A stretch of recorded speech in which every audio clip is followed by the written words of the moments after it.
Merci à tous. L'objectif de cette table ronde, c'est de parler du défi unique des startups en matière de cybersécurité. Et pour ça, on a la chance d'accueillir 4 intervenants d'exception que je vais laisser vous présenter.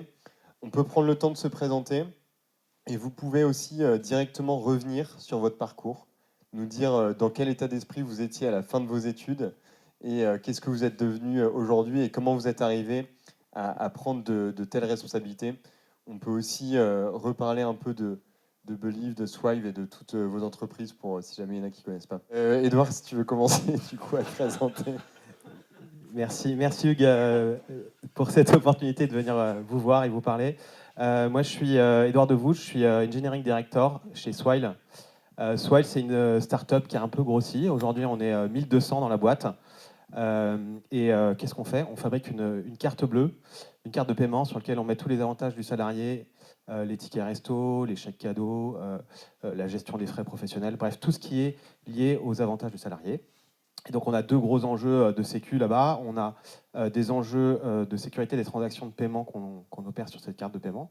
Et évidemment, on a plein de données personnelles aussi. Donc il y a des petits enjeux autour de ça. Voilà. Et si tu peux revenir un peu sur ton parcours. J'ai commencé ma carrière par faire du dev. Et puis après, je me suis posé un peu la question de ce qu'il y avait de l'autre côté, une fois qu'on poussait notre code en prod, qu'est-ce qui se passait. Et donc je suis parti quelques années faire de l'infra.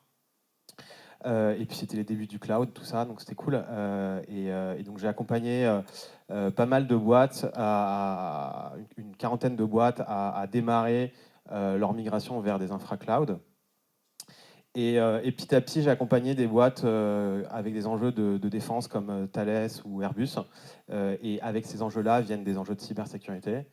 Et je me suis passionné un peu pour le sujet et j'en ai fait voilà, une autre des cordes de mon arc. Et aujourd'hui, du coup, je gère une équipe en charge de toute l'infra et une autre équipe en charge de la sécurité opérationnelle. Okay. Voilà. Super, merci.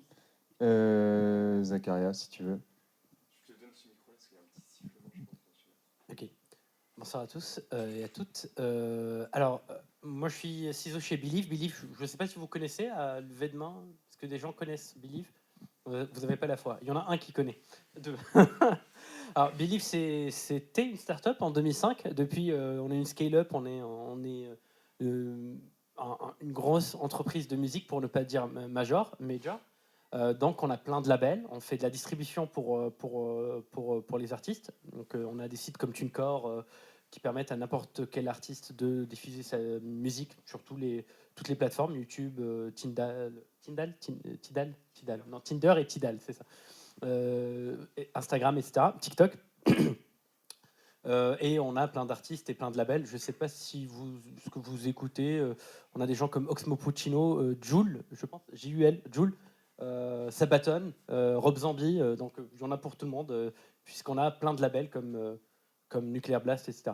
Et donc les enjeux de la sécu, ça va de soi, on a en plus des données à caractère personnel, on va gérer des données très importantes. On a beaucoup de paiements, on a des royalties, on a plusieurs valeurs métiers, pour parler déjà avec des termes risques qui sont assez importantes. Et on a surtout des gros partenaires comme YouTube, Spotify, Deezer, etc., avec qui on travaille main dans la main pour qu'ils nous fassent confiance. C'est un peu comme dans le milieu de la défense ou de l'énergie. Faut montrer patte blanche, faut être les plus sécures, etc. Puisqu'on est, et on est français, donc c'est plutôt cool. Alors moi je pense que je suis un mauvais exemple pour ça. J'ai pas fait d'école. J'ai fait l'école de la rue, Henri Barbus, vers la boulangerie, plus précisément. Plus sérieusement, en fait, à mon époque, il y a 18 ans, il n'y avait pas de super école côté sécu, etc. Il y avait quand même 2-3 écoles qui n'étaient pas citées tout à l'heure, qui ont inventé quelques concepts sympas. Mais en tout cas, pour faire de la sécu, il n'y avait pas d'école comme Oteria. Donc, j'ai commencé à travailler. Je faisais déjà de la sécu, puis j'ai eu beaucoup de chance, commencé à travailler en tant qu'admin. Hein. J'étais de l'autre côté, où on disait les devs, ils font n'importe quoi, ils committent n'importe quoi, ils nous créent des vulnérabilités.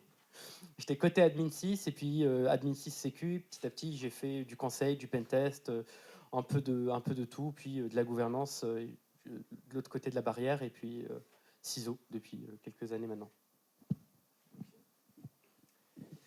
Bonjour à tous. Du coup, moi, c'est Toufik.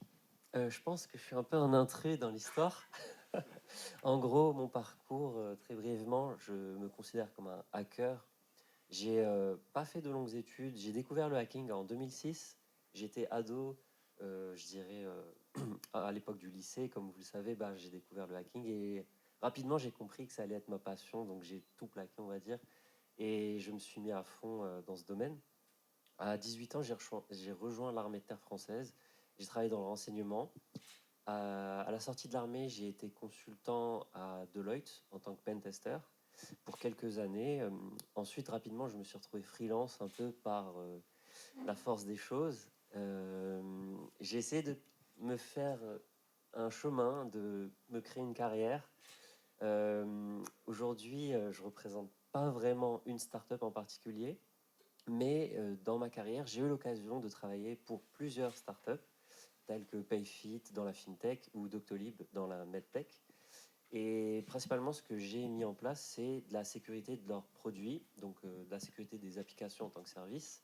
Je me suis spécialisé dans cette partie-là, un peu défensif, et j'essaye d'avoir une approche vraiment de hacker, et j'essaye d'être pragmatique et de penser avant tout à répondre à la question comment un hacker peut pirater mon entreprise, mon organisation. Voilà, et je pense que c'est tout. Et surtout, il est très humble parce que Toufik, ce qu'il vous dit pas, c'est qu'il a été le ciseau de Zeuil, qui est une start-up dans le médical assez particulière, assez à la californienne. Mais en gros, c'est un concept un peu particulier, moi je trouve, qui n'existe pas en Europe. C'est le côté, euh, vous savez, dans ces pays qui n'ont pas de droits, qui n'ont pas de sécurité sociale, etc. Et vous pouvez beaucoup. Donc il fait ça, il accompagne pas mal de start-up aujourd'hui au niveau sécurité. C'est ça, la dernière en date, du coup, c'est Zoi, Mais qu'il les zoi.com. collectionne, quoi. C'est ça, c'est des badges. Et merci à tous. Et on avait annoncé aussi que, c'est vrai que je ne vous l'ai pas dit, que Clara Chapaz, donc la directrice de la French Tech, devait venir. Vous avez dû entendre parler, si vous suivez bien les news, qu'il y a un remaniement en cours. Et pour cette raison-là, vu qu'elle travaille directement avec des ministres, elle devait rester dans les ministères. Voilà, j'en dirai pas plus. Merci à tous. Merci de venir. Première question, parce que l'objectif, c'est de parler de la cybersécurité dans les startups. Donc, dans les startups, généralement, les entrepreneurs, ils ont une très forte propension à prendre des risques. Et en plus de ça, on avait parlé un peu avec Zacharia, il y a une culture startup qui est un peu décontractée, swag, comme tu disais. Et du coup, on se dit, OK, culture startup, on prend des risques un peu en fermant des yeux, et on essaye d'être cool, et on n'aime pas qu'il y ait des interdictions.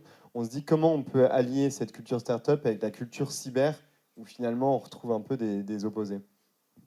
Zacharia, tu veux commencer?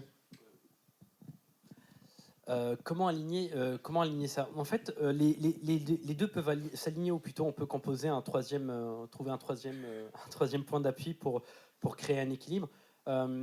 Swag, ça ne veut pas dire ne pas être sécurisé. Malheureusement, comme tu le rappelais, il y a plein de tools dans nos boîtes qui sont utilisés par les gens avant qu'on les intègre au SI. Donc, assez classiquement, on a le SI qui est maîtrisé, où il y a du SSO, etc. C'est assez secure. Et puis, il y a des nouveaux outils qui sortent. Alors, il y a quelques temps, c'était Miro, Excalibro, que sais-je, Trello. Alors, Trello, maintenant, c'est un peu passé de mode là-dessus. Et finalement, il n'y a pas de sécurité qui sont mises en place. Comme je disais, je pense la dernière fois, la sécurité, il ne faut pas qu'elle soit en sens interdit. Il ne faut pas être dans une posture d'interdiction. Mais il faut être peut-être un bump qui ralentit la vitesse, mais pour pouvoir redémarrer, pouvoir continuer derrière. Donc, faut s'intégrer. C'est pas que la sécurité n'est pas cool d'ailleurs. Ça peut être cool, mais c'est juste de le faire avec écoute en fait, comprendre c'est quoi les enjeux de la boîte et regarder comment les activer rapidement et comment ne pas les ralentir juste en disant non, en fait, tu vas pas utiliser Miro, etc. Ben non, tout simplement regarder comment on active le SSO, comment on paye la taxe SSO d'ailleurs, parce que souvent ce genre de choses est payant, etc.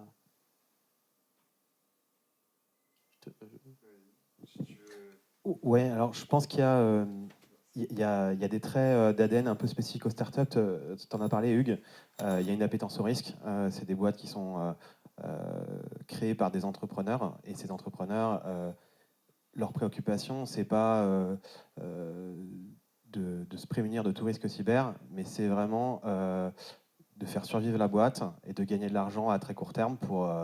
voilà, on est dans une logique entrepreneuriale et dans ce contexte-là, on n'a pas forcément les mêmes préoccupations que dans un grand groupe, quoi. Et donc forcément, si on veut avoir de l'impact, nous, en tant que personnes qui mettons en place des mesures de sécurité, on ne peut pas le faire de la même manière que dans un grand groupe. D'ailleurs, on ne veut pas. Moi, j'ai bossé pas mal, je disais en intro, sur des grosses boîtes où, quand tu arrives, on te dit bah, « tu n'as pas le droit de faire ça ». Et tu demandes bah, « pourquoi j'ai pas le droit de faire ça ?» Et on te dit bah, « c'est la loi des 5 C, c'est con, mais c'est comme ça. » Et tu dois l'appliquer et tu réfléchis pas. Nous, c'est pas exactement le type d'approche qu'on a envie de décliner dans ces écosystèmes de start-up, scale-up. C'est plutôt d'essayer de sensibiliser et surtout de rendre les gens responsables, qui comprennent leur comportement, qui comprennent aussi la valeur des données, des choses qu'ils ont à protéger, plutôt que de leur mettre des barrières et des interdictions qu'ils ne comprennent pas. Et quand bien même on aurait ces mesures, on sait que le maillon faible de la chaîne, c'est toujours l'utilisateur, c'est toujours l'humain. Et donc voilà, quand bien même on aurait mis toutes les barrières, voilà, cette sensibilisation, elle est nécessaire et importante et on mise beaucoup là-dessus. Alors une fois qu'on a dit ça, on a quand même besoin de rajouter un certain nombre de contrôles, de barrières, et ça, on le fait évoluer de manière très pragmatique avec l'état de maturité de la boîte, avec les enjeux, lorsqu'on est régulé par la Banque de France, quand on est régulé par la CNIL, quand on est régulé par une autorité, on va nécessairement suivre les recommandations et les obligations de ces tutelles-là, et donc on va faire monter en maturité la boîte, mais on le fait de manière très pragmatique et appliquée à nos écosystèmes sur lesquels on va revenir un peu après, je pense. Si je peux apporter des éléments de réponse, du coup, personnellement, quand je veux aligner les intérêts de la boîte et de la team sécurité, moi je vois ça un peu comme un jeu, un PVP, un player versus player, et il y a plusieurs acteurs. Tu parlais de la régulation, tu parlais des hackers et de la boîte en elle-même, avec l'entrepreneur qui a l'ambition de faire grandir une cash flow entreprise.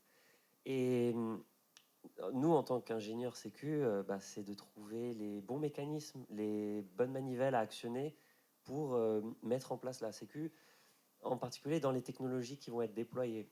Donc, avec un prisme d'ingénierie et technique, prendre les technos, commencer par ça déjà. Quelle techno la boîte elle utilise, sur quoi elle s'appuie, voir les bonnes pratiques à mettre en place et les déployer le plus rapidement possible en s'appuyant sur les équipes DevOps, les équipes produits, développement.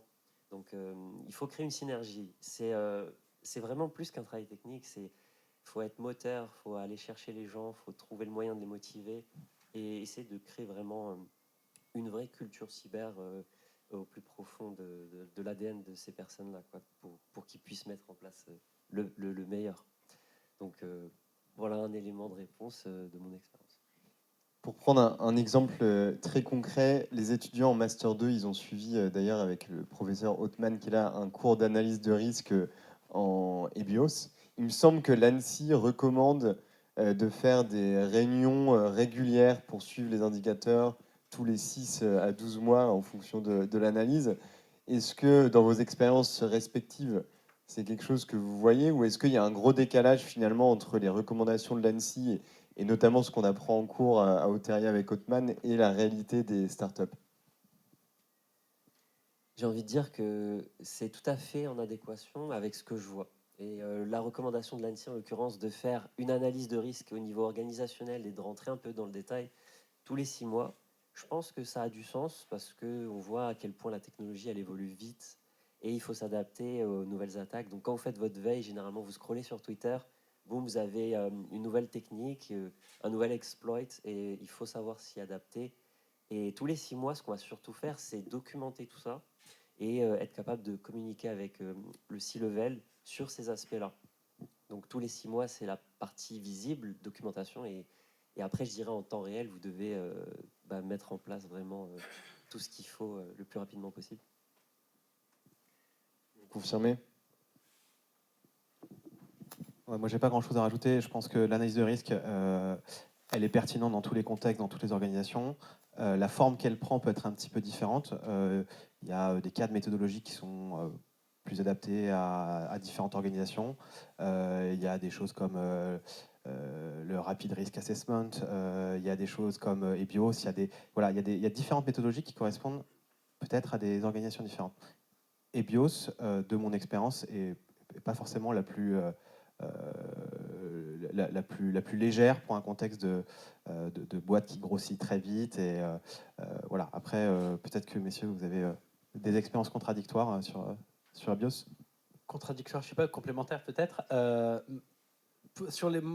L'analyse de risque, c'est la vie. Hein. C'est toujours intéressant de faire une analyse de risque, de se dire, bah, tiens, je vais aller par là-bas. Je pense que c'est même, tu parlais de philosophie tout à l'heure derrière. Il y a un truc un peu on prend de la hauteur, on fait une vision à 360, on essaie d'avoir un inventaire complet, etc. En ça, l'IBIOS-RM et l'approche par les valeurs métiers, et surtout RM, hein, l'ancienne, elle est un peu c'est vrai, vieux monde. Et il y en a pire, hein, vous ne savez pas à quoi vous avez échappé en mode de méthodologie d'analyse de risque. Vous ne tapez pas toutes les fiches, les trucs à checklist qui servent à rien, littéralement.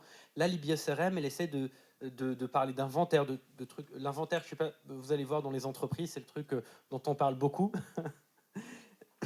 il est rarement très réel.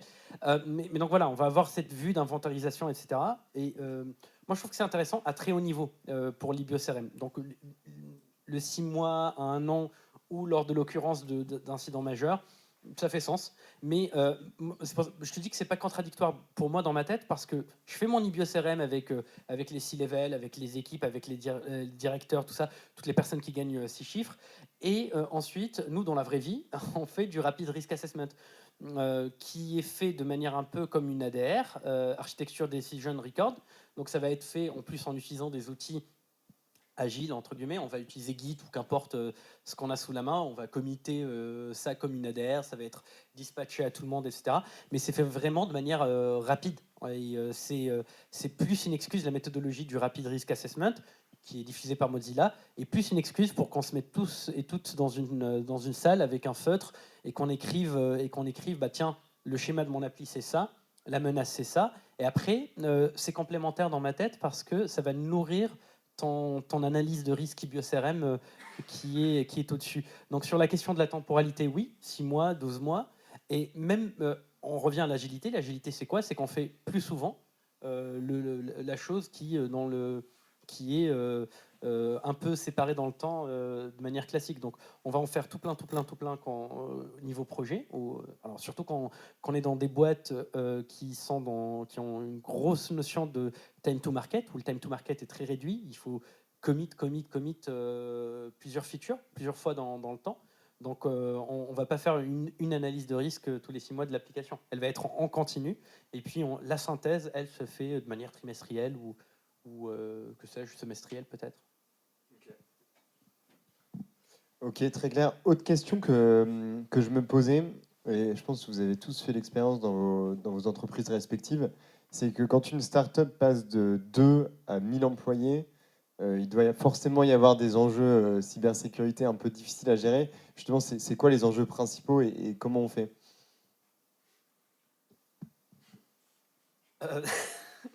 Bah, je me dis pour l'avoir vécu 2-3 fois, donc ça va, les noms des boîtes, vous ne pourrez pas le retrouver. C'est les enjeux, je vais vous le donner en illustration. Mais pourquoi je ne peux plus installer Steam sur mon ordinateur? C'est ça l'enjeu, parce que, comme tu l'as dit, quand on est deux, en réalité, on fait de l'informatique. C'est plus vrai dans les startups à ce moment-là. On fait de l'informatique de guerre. En fait, on fait de l'analyse de risque en continu. En continu, on se dit, je pense que c'est ton mot d'ailleurs que je vais t'emprunter. Est-ce qu'on va exister? C'est ça. Je te laisserai élaborer dessus tout à l'heure. Donc, on veut déjà avoir une informatique qui marche, on veut avoir des choses qui marchent. Donc finalement, on va te dire, ben, ramène ton ordi, on vient de lever un peu de thunes pour avoir des trucs d'AWS, les décisions de risque, elles se font. On se dit, bah oui, le fait que tu utilises ton ordinateur avec ton Steam ou GOG ou qu'importe le logiciel ou la plateforme que vous utilisez, on s'en fout. Maintenant, quand on est 1000, on commence à penser à standardiser, on commence à penser au risque et on commence à prendre d'autres choix parce qu'on veut maîtriser le SI, puisqu'on peut plus se permettre de faire telle ou telle chose. Et il y a ce changement de mindset qui se fait, qui s'accompagne. Et si on ne fait pas ce que tu disais tout à l'heure, Taoufik, c'est-à-dire que si on n'embarque pas les gens dans ces décisions et dans la communication, ils vont le voir que comme des coupures, que comme des changements tyranniques ou des décisions tyranniques au lieu de prise de décision. Et si on n'a pas injecté la sécurité dès le départ, ça sera vu comme déjà qu'il y a le changement à gérer, ça sera vu en mode c'est bon, maintenant qu'on est là, on trahit les valeurs, etc. Donc il y a toute une partie humaine un peu à gérer là-dessus. Je vous laisse élaborer. Il y a un truc intéressant quand on scale extrêmement vite comme ça. C'est une mauvaise nouvelle pour les collaborateurs en question, mais c'est de gérer l'offboarding. Parce qu'on arrive de 1 à 1000, mais en fait, on est peut-être 2000 en fait, parce qu'il y a encore des accès qui traînent, etc. Et l'offboarding, ça a été un point assez complexe à gérer. Et ça, il faut le penser dès le design. Donc, la gestion des creds, des tokens, etc. et des identités et des accès, c'est des points en fait qui poussent justement à mettre en place les bonnes pratiques le plus rapidement possible parce qu'on sait finalement que l'entreprise, elle va mûrir businessment parlant assez vite et il faut se préparer rapidement. Donc pour le scale, c'est rapidement de mettre en place les bonnes mesures, quoi. Le design. Et juste pour finir sur cette question, moi, mon expérience, c'est qu'à chaque fois qu'une boîte double de taille en termes d'effectifs, tous les process, tout est bon à revoir, quoi. Tout casse, et donc il faut se réinventer. Et il ne faut pas se reposer sur ses acquis. Les risques d'une boîte de 2 personnes, ce n'est pas les risques d'une boîte de 4, ni de 8, ni de 16, etc. Et petit à petit, à chaque fois qu'on passe une échelle différente, à une phase différente, il faut réussir à retrouver un peu les bonnes mesures, tout en restant hyper pragmatique, parce qu'on ne peut pas... nos métiers de sécu, on a nos objectifs à nous, hein, de rendre la plateforme sécurisée, d'éviter de la fraude, d'éviter de la fuite de données personnelles. On a ces objectifs-là, mais ce n'est pas l'objectif principal de toutes les personnes dans la boîte. Il y en a pour qui c'est maximiser le chiffre d'affaires, d'autres pour qui c'est innover sur une fonctionnalité, produire du code de qualité. Bref, on a tous potentiellement des objectifs qui sont un petit peu différents. Et donc, il faut aussi faire un petit peu attention dans nos métiers, c'est faire preuve beaucoup d'empathie, je pense. Essayer de se mettre dans la tête du développeur, se mettre dans la tête du commercial pour essayer de comprendre un petit peu les mesures de sécurité qu'on pense bonnes pour l'organisation. Est-ce qu'elles sont compatibles avec le métier de ces personnes à cet instant T dans la boîte? Voilà. Et ça, je dirais que pour moi, c'est un peu la clé. C'est faire preuve d'empathie et se remettre en permanence en question sur les mesures qu'on mettait en place hier, est-ce qu'elles sont encore pertinentes aujourd'hui? Voilà. Ok. Et pour finir avec les enjeux de gouvernance, il y a un enjeu qu'on retrouve dans tous les secteurs. On voit qu'il y a plein de manières de faire. C'est bien définir le rôle d'un SSI et son périmètre d'activité. Est-ce que vous pouvez nous parler de ça? Comment c'est mis en place déjà chez vous? Et quelle est la structure optimale selon vous pour gérer une scale-up? On a fait, je pense, sur ces cascades un petit sondage. Il n'y a pas eu beaucoup de gens qui ont répondu, mais il n'y a pas de modèle. En fait, ça fait mal à l'entendre pour nous dans la sécu, mais aussi pour les CTO, les CIO, les CEO qui se posent la question. C'est quel est le modèle parfait? À qui on rattache le RSSI? Quelle est la composition parfaite de l'équipe RSSI? Est-ce que les équipes opérationnelles doivent être lui reportées ou pas? Est-ce qu'il doit faire que de la gouvernance versus faire les deux, etc. Il n'y a pas de recette magique. Il y a plein de types d'équipes qui existent. Il y a des équipes... je vous invite à lire un super bouquin qui s'appelle Team Topologies. Beaucoup de gens en parlent, très peu l'ont lu, encore moins l'appliquent. Mais vraiment, c'est topissime. Et vous allez voir que Team Topologies, il vous donne pas mal d'outils pour mapper, pour matérialiser les équipes, enfin matérialiser, pour les imaginer, pour les designer. Quand vous commencez à jouer avec, c'est comme les Lego, vous voyez que vous pouvez faire ce que vous voulez et que n'importe quel schéma marche. En fait, la limite, c'est votre imagination, votre appétence et votre envie de faire en sorte que ça marche. Pareil pour les Playmobil. Donc, mais pour revenir à la Sécu, moi, dans mes équipes, j'ai déjà eu des équipes qui me reportaient directement, comme là actuellement. J'ai déjà été qu'avec de la gouvernance. J'ai reporté à des CTO, des CIO, différents types d'organisations. Mais c'est vraiment selon la maturité de l'entreprise aussi. Un CISO, quand j'étais consultant, j'ai vu des CISO qui reportaient à des CEO qui n'avaient aucun impact. Aucun impact sur l'entreprise parce que le CEO était très métier. C'était des scale-up très respectables. Alors le CEO était quelqu'un d'exceptionnel. Par contre, toute la partie opérationnelle, il ne la gérait pas. Toute la partie informatique, ça ne l'intéressait pas. La sécurité était vue comme un problème informatique, donc il n'était pas, c'était pas géré. Mais vous pouvez retrouver, et on retrouve ce problème finalement, même quand le CISO est rattaché au DSI. Finalement, la sécurité est vue uniquement comme un problème informatique. Donc il n'y a pas de recette, miracle malheureusement. Il faut définir l'équipe par rapport aux autres équipes.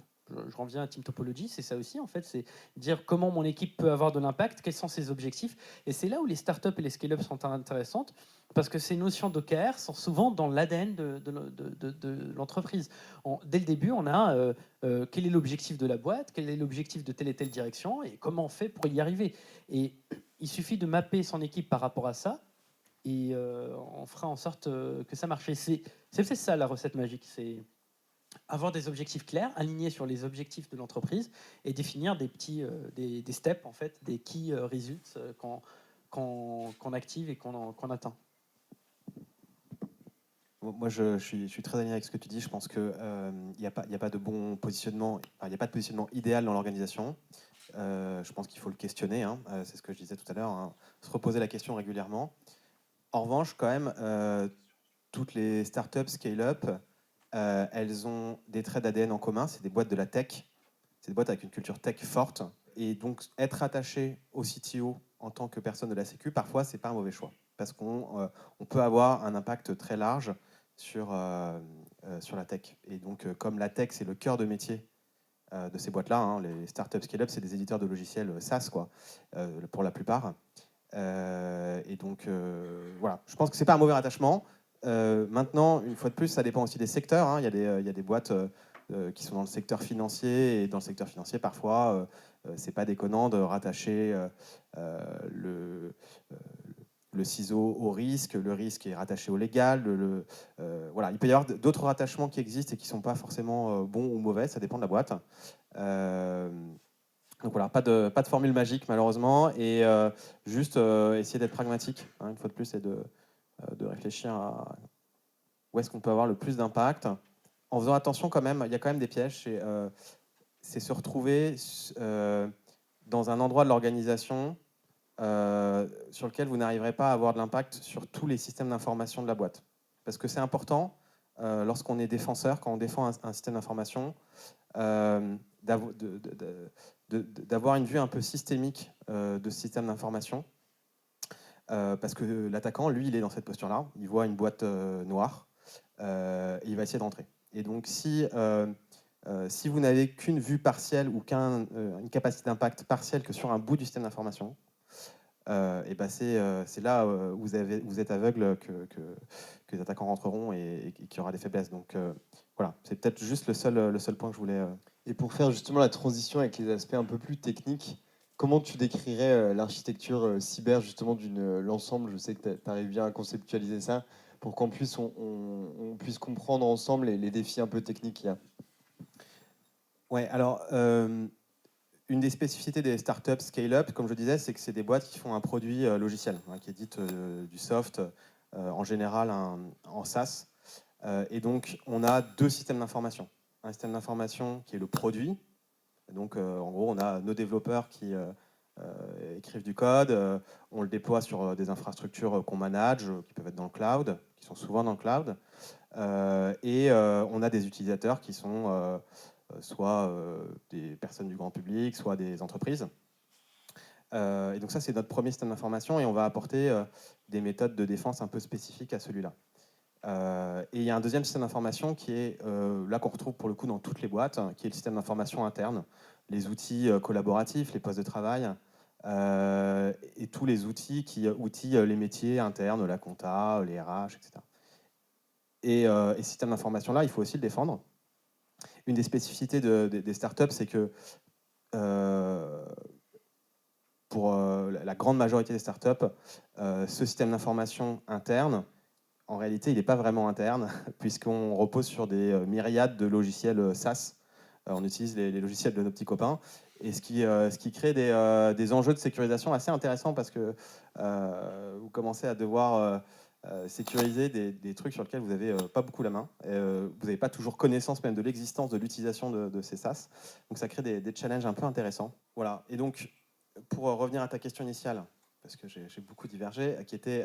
Ouais, c'était ça. Non, mais donc, déjà, pour avoir la vision globale, donc il y a ces deux systèmes d'information. Et après, moi, je voulais faire une petite transition à un sujet technique qui intéresse aussi les étudiants. C'est, sans être exhaustif, c'est quoi justement soit les anecdotes techniques qu'on retrouve en startup qui font que c'est soit pas très glorieux, soit justement les solutions techniques de sécurité que vous avez vues. Si vous devez en citer une, n'hésitez pas à partager ça. Ouais, alors des trucs pas très glorieux, là ça me vient pas à l'esprit, mais peut-être qu'en déroulant avec deux, trois verres, après on en rediscutera en off. Alors, premier enjeu autour du premier système d'information, donc le produit, ce qu'on développe, je dirais qu'il y en a deux. Il y a la sécurité du logiciel qu'on produit. Et donc, comment on fait en sorte que nos développeurs introduisent le moins possible de vulnérabilités et qu'on sache les détecter le plus tôt possible dans la chaîne de dev. Ça, c'est le premier point.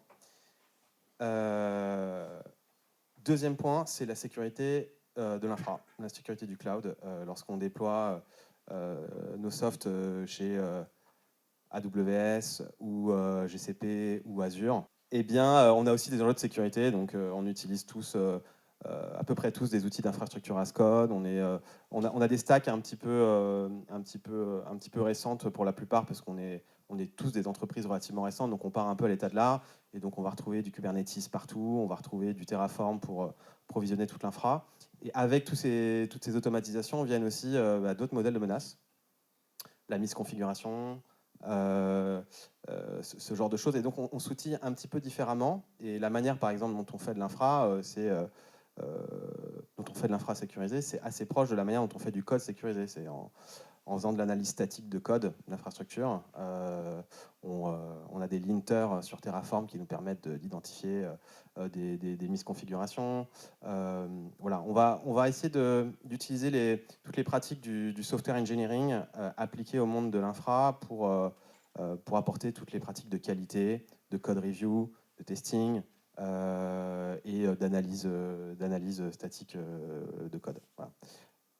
Après, on a la chance d'être dans ces environnements cloud avec aussi un panel d'outils que fournissent les cloud providers pour la détection d'intrusion, pour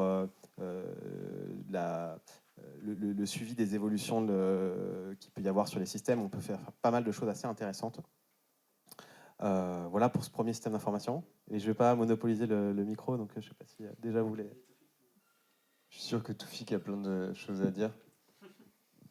Par rapport au mécanisme, je dirais que je suis tout à fait d'accord avec le fait qu'il faut vraiment déployer un max de tout ce qu'on peut mettre en place, du DAST, du SAST, pourquoi pas même du sémantique control, comme j'en vois actuellement sur des smart contracts. En gros, vraiment envoyer la sauce. Et il y a cette profondeur où dans le cycle de vie de la vulnérabilité, de son exploitation, il y a tout ce qui est threat intel, tout ce qui est réponse à incident. Et finalement, en fait, j'ai pas de préférence. Disons que c'est des métiers différents à chaque échelle et il faut juste les moyens de mettre un maximum de choses en place. Et après, par rapport aux mauvaises histoires ou aux mauvaises anecdotes, finalement, c'est un peu ce qui rythme la vie. Parce que dès qu'on a des incidents, c'est là où on va en sortir un plus fort, c'est là où on va apprendre des choses Et moi, je chéris en fait les incidents. Je les aime bien parce que du coup, ça crée une cohésion, ça renforce le sentiment de sécurité dans les équipes. En tout cas, l'importance qu'il faut mettre en place des moyens de sécurité. Et c'est aussi l'occasion de faire passer, par exemple, vous avez un projet et vous avez du mal à le faire passer en temps normal. La crise, c'est un peu, c'est une stratégie, je dirais. Voilà, on peut dire ça. Ou de la politique. Il y a un poste à Matignon là qui s'est libéré. Mais en tout cas, ouais, enfin, la sécurité, j'ai envie de dire, ouais, même c'est ça qui est un peu dommage. On n'a pas cette solution unique à déployer, donc c'est pour ça que j'ai pas vraiment de préférence. Et vis-à-vis des moyens que j'ai, j'essaie vraiment de tout mettre en place. Alors, pour parler d'anecdotes, on va parler d'informatique de haut niveau dans les startups. C'est facile, en fait. Déjà, on n'a pas dit le mot intelligence artificielle, on a beaucoup dit le mot cyber. Je pense que c'est dans le nom de l'école, il ne faut pas qu'on bâche ça, c'est ça. Il y a le mot intelligence artificielle qui est à la mode. Si vous voulez lever de l'argent, way to go, hein, vous mettez IA dedans. Et du coup, c'est quoi une application IA? On l'a vu avec Chevrolet, pour parler d'anecdotes. C'est facile, vous mettez un front, OpenAI, et voilà, et ça vous fait un chatbot qui peut vous prendre du Python, qui peut vous commander votre Tesla, etc. Donc, epic fail de la part de nos amis. Donc, je pense que dans le monde de la tech, et tout à l'heure, tu as parlé de swag, de hype, de ce qu'on veut. Il y a un côté cool, il y a des gens qui surfent dessus et ça marche, on achète. Hein. Si vous appelez quelque chose cyber IA, digital, dans le cloud, etc., ça marche Blockchain. mieux que... Blockchain, ouais, blockchain, t'as vu, il est à fond smart contract depuis tout à l'heure. Ça marche, ça envoie, tout le monde en veut, etc. Vous rajoutez des zéros à votre salaire, on dit plus security engineer, on dit prompt cyber engineer, avec un petit accent à la Gad Elmaleh, c'est encore mieux. Je suis sûr que ça marche. Donc il y a des epic fails où on essaie de rajouter des trucs qui existent, machin, et de les faire marcher sans faire du threat modeling. Donc, je reviens à mes bases d'analyse de risque, sans se dire, tiens, un attaquant, comment il pourrait faire, etc. Et on a bien vu, si vous avez suivi l'affaire du chatbot Chevrolet, c'est super rigolo sur Internet. Ça a plus tweeté que le pentester en train de parler de certaines personnes de certaines écoles. Bon, on ne parlera pas beaucoup aujourd'hui. Parmi les autres epic fails, je vais revenir au corporate IT, parce que du coup, vous avez vu, on a parlé de plateforme. Il y a beaucoup de choses sur la plateforme. D'ailleurs, souvent, on a des PSSI séparés. Je pense que c'est Ayoub qui fait ça. Une PSSI plateforme et puis une PSSI pour le KIDAM, pour la partie corporate IT, vos ordinateurs, etc. Sur la partie corporate IT, on a bien vu, pareil, on a des simplicités. On le fait plus facilement dans les startups ou les scale-up. Ouais, super, Slack. Slack, ça marche du feu de Dieu. C'est trop marrant. On a nos gifs, on a nos intégrations. On peut faire des bots, des trucs. C'est super pratique pour la réponse incident d'ailleurs. Sauf que si vous avez regardé un peu les historiques de Slack, la gestion d'authentification, c'est un peu pénible. Et bizarrement, dans toutes les boîtes où c'est implémenté, c'est pas une question qui se pose. Uber, c'est comme ça qu'ils se sont fait hacker, plus ou moins. 2K, pareil, etc., etc. Parce que cette application-là, la gestion du token, le token d'utilisateur, en fait, il est limite infini, en fait. Je pense qu'il est même infini de base. Hein. Donc, c'est bizarre qu'un outil utilisé par 80% des startups, chiffre complètement pifomètre, 80% des startups mondiales, en fait, ne gèrent pas la gestion, ne gèrent pas les identités correctement. Bien, voilà, moi attaquant, je me pose pas la question, je vais pas dire tiens, est-ce que c'est faire, est-ce que c'est pas faire, est-ce que c'est cool Slack ou pas cool. Bah oui, Slack par rapport à Teams, c'est le jour et la nuit, mais pour autant l'attaquant c'est par là qu'il va passer. Et on va voir ça dans les scale-up, donc toute cette ce qu'on appelle le shadow IT hein, partout, c'est la même chose partout, sauf que on va l'adopter de manière plus rapide, on va l'intégrer pour profiter de la hype, parce que la hype ça vend, et on est dans des entreprises, on est quand même dans un monde capitaliste. Donc on veut gagner de l'argent à la fin de la journée, on veut que notre entreprise marche, donc on va intégrer ces choses-là. Tu en as parlé tout à l'heure de SaaS, donc les SAP, Sage et compagnie, maintenant ils sont tous en SaaS, donc nous on ne va pas gérer ça. Parfois l'IT ne va même pas le savoir, donc on va, l'IT, la tech, le CISO, qu'importe. Et ces trucs-là, en fait, il va y avoir des vulnérabilités by design. Il va y avoir tous nos minimum security requirements que nous on a. Je reviens vers la question de tout à l'heure. Est-ce que ces minimum security requirements sont déjà là dans la boîte quand on est deux et qu'on se le dit oralement ouais, vas-y, mets un mot de passe compliqué. Si on n'a pas ces minimum security requirements, ou si elles se perdent lors de la transformation d'une phase à l'autre, eh bien, on va créer un gros espace d'epic fail. Merci. 3 choses. Déjà, je vous dis, il y aura un petit temps questions-réponses, donc préparez bien vos questions. J'aimerais juste qu'on aborde encore 3 sujets. Que Edouard nous parle un peu de Zetascale. Une des spécificités des startups, c'est que c'est quand même un écosystème très dynamique. Il se passe des choses, donc je vais te laisser présenter Zetascale. Après, Tan, qui est là dans l'Assemblée, qui est professeur et qui va donner très prochainement un cours au Master 2 sur la sécurité du cloud. Tu peux en profiter justement de ce moment pour dire juste en 2-3 mots le contenu de ton cours. Et ensuite, je vous demanderai à chacun de donner des conseils pour ces futurs talents de la cybersécurité.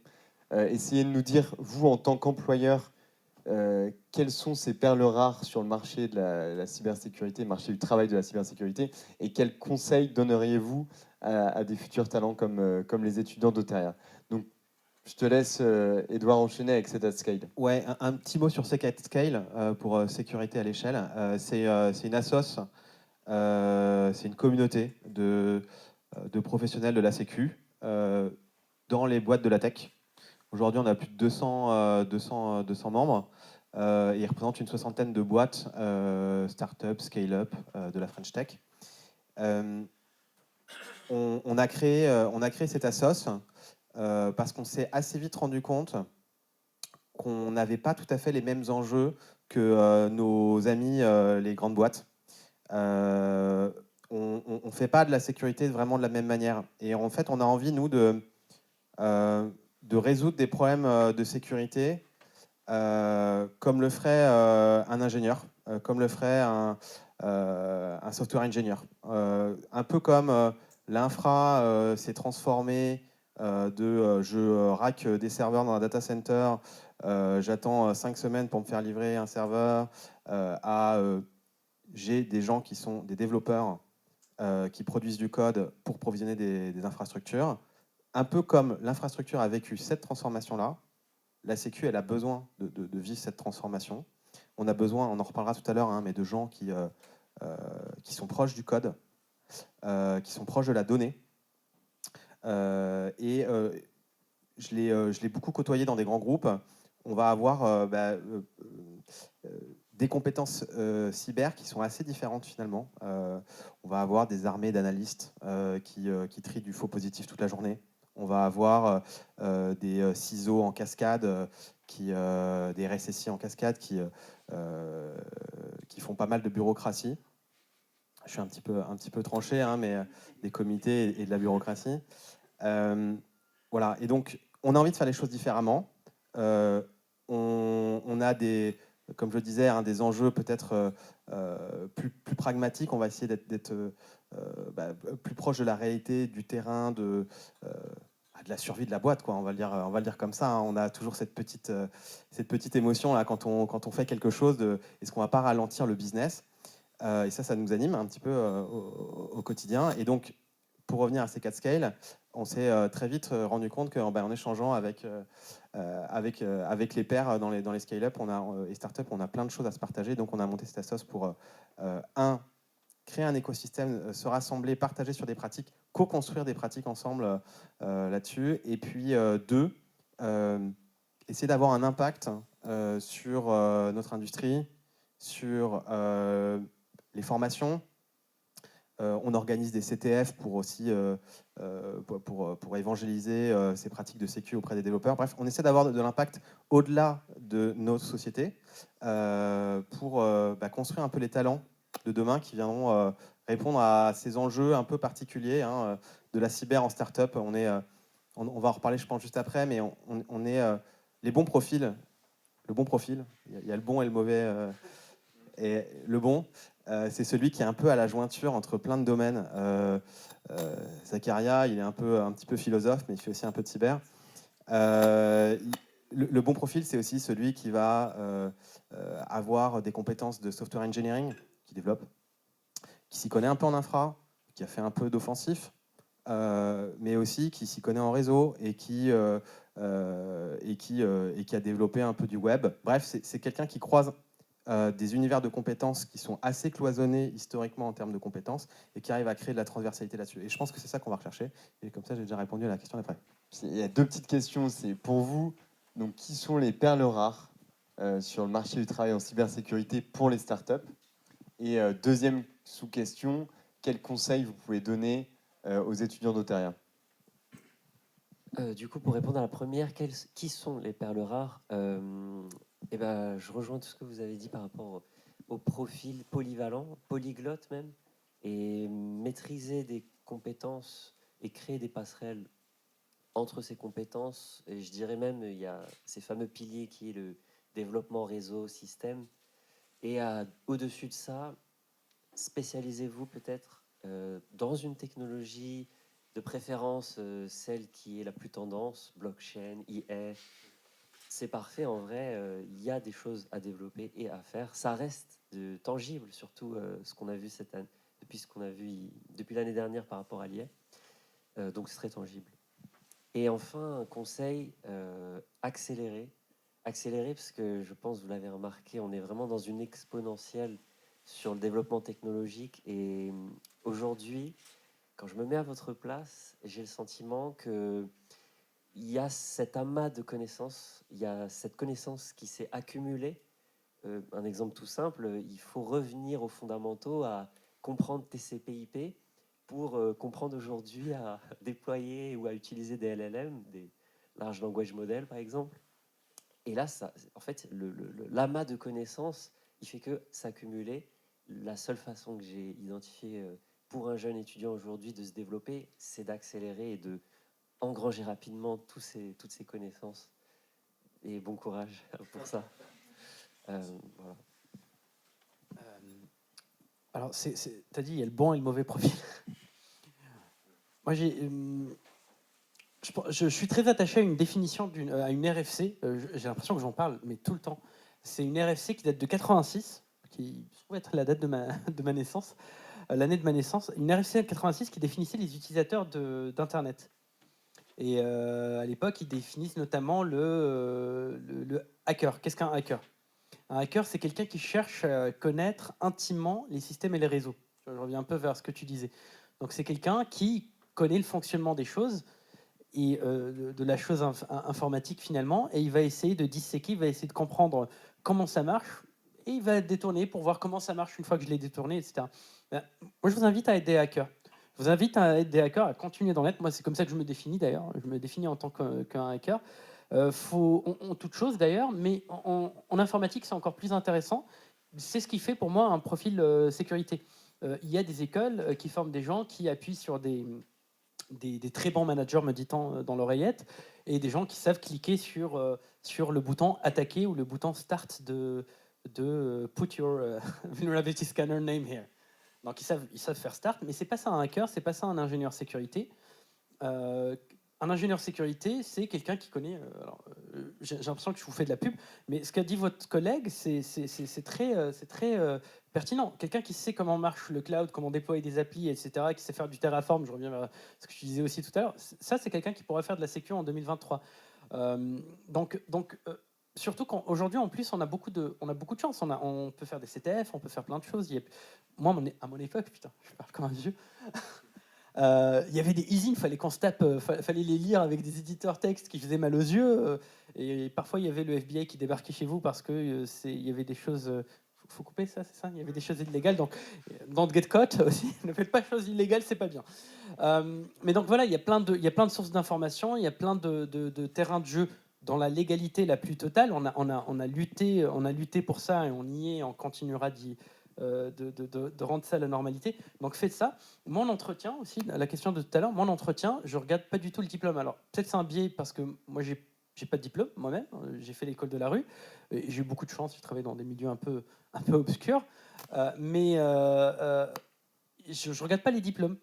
Et ce qui est important pour moi, c'est la personne réellement.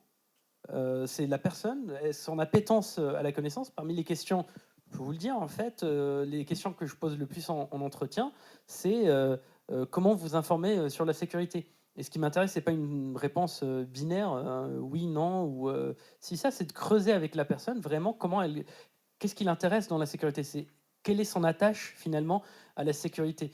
C'est pas de me dire bah tiens je vais à Hacking Paris regarder des confs etc. Non, là, ce qui va m'intéresser c'est quel type de conférence, c'est la spécialisation. Tu parlais de spécialisation. Prenez une spécialité, faites du reverse engineering à fond ou faites de la gouvernance à fond. Vous ne pourrez jamais tout maîtriser. Par contre, la curiosité, et c'est ça qui va faire le truc intéressant. Donc ça, il y a la question que je pose en entretien, et un des objectifs assez limite mécaniques que je mets tout le temps, c'est de s'intéresser à autrui. Je vais demander aux gens de la gouvernance de s'intéresser aux gens de la technique et à la technique pour que leur analyse de risque elle soit réelle, qu'ils ne m'inventent pas des trucs de je vais compromettre le kernel via une XSS. C'est un peu absurde. Je l'ai dit une fois en entretien d'embauche pour un cabinet de sécurité.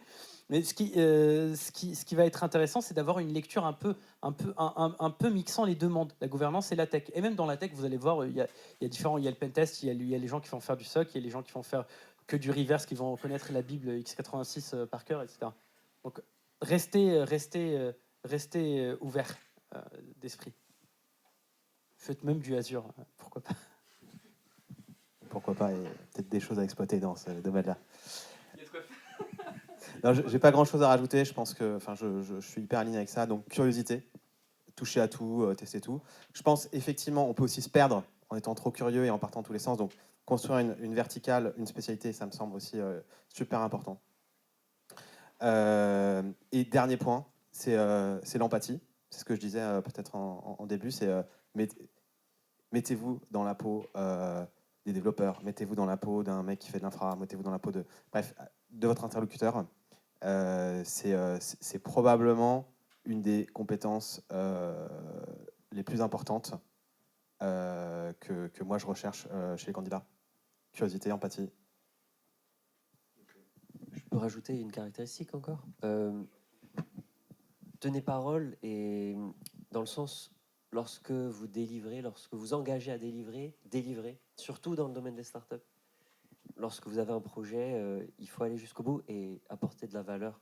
Et justement, je pense que en cybersécurité, c'est quelque chose qu'il ne faut surtout pas négliger.